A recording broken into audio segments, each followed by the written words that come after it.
Classic fairy tales. It's story time. The Nutcracker. A story about a girl. So it was a Christmas Eve, and Clara and her brother Fritz were very excited. That night, there was going to be a magnificent party at their house. Fritz was busy playing with his toy soldiers, while Clara finished decorating the enormous Christmas tree with a beautiful fairy in a sugar plum colored dress. At last, the guests started arriving for the party. "Look, there's a godfather, Draslimmer," said Fritz. The godfather was a famous toy maker. He had the children clothes and then gave them their gifts. "Wow, Fritz!" eagerly unwrapped a mechanical jawbreaker machine. And for Clara, "Hi, Godfather! Look, I made a painting for you." "Wow, it's beautiful, Clara. I have a gift for you."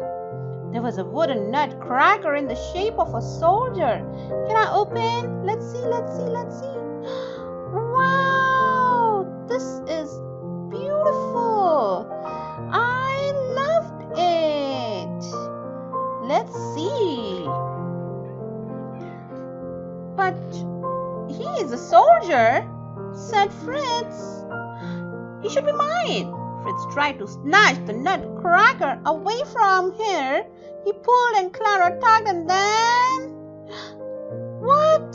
Crack! The nutcracker's leg snapped off. Uh-oh. Bummer. And Clara becomes sad.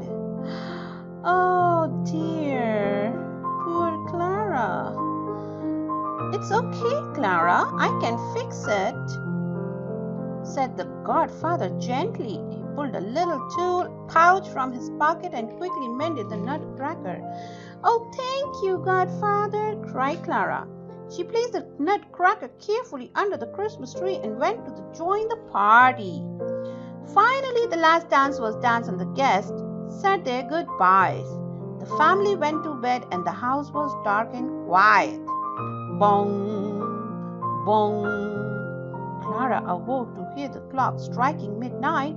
She suddenly remembered she would left the nutcracker under the tree. So she tiptoed downstairs. As she bent down to pick him up, the tree suddenly started to grow. Or was it that Clara was shrinking? "What's happening?" she cried. "Don't be afraid," said a kind voice.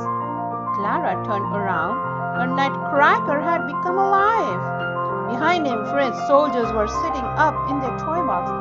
Before Clara could speak, she heard a scurrying sound and an army of mice poured into the room, led by the giant mouse king with the golden crown. "Attack!" he squeaked. "To battle!" ordered the nutcracker, and Fritz soldiers marched boldly toward the attacking mice. Suddenly, Clara saw the Mouse King spring at the nutcracker. He snatched off her slipper and hurled it at the Mouse King. He fell to the ground and his crown tumbled from his head. With their leader defeated, the mice scurried away in fear. The nutcracker picked up the Clara's slipper. "I owe you my life, Clara," he said. "You broke the spell that was put on me long ago by a wicked mouse queen." Clara gasped. The nutcracker had been transformed into a handsome prince. "Come," said the prince as he helped Clara into a magical sleigh. "I will take you on a wonderful adventure." The walls of the sitting room seemed to fade away and a sleigh drew up. They climbed aboard and it flew high into the starry sky. "Where are we?" gasped Clara. "This is the kingdom of sweet," said the prince. Gently, sleigh landed beside a magnificent marzipan palace. "Look," said the prince, waving to a fairy by the gate. "It's the sugar plum fairy." Prince Nutcracker cried the fairy. "You are home at last." "This is the Princess Clara," said the prince. "She saved my life and broke the Mouse Queen's spell." Sugar Plum Fairy hugged Clara. "Let's celebrate," she said. Inside the palace, Clara and the prince feasted on delicious cakes and sweets. They watched in wonder as the Sugar Plum Fairy twirled around the room to the beautiful music. Clara's eyelids began to droop, and the sound of the music became fainter and fainter.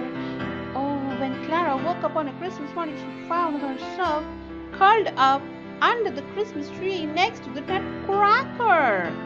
"I have had the most wonderful adventure," sighed Clara, and she told her parents all about it.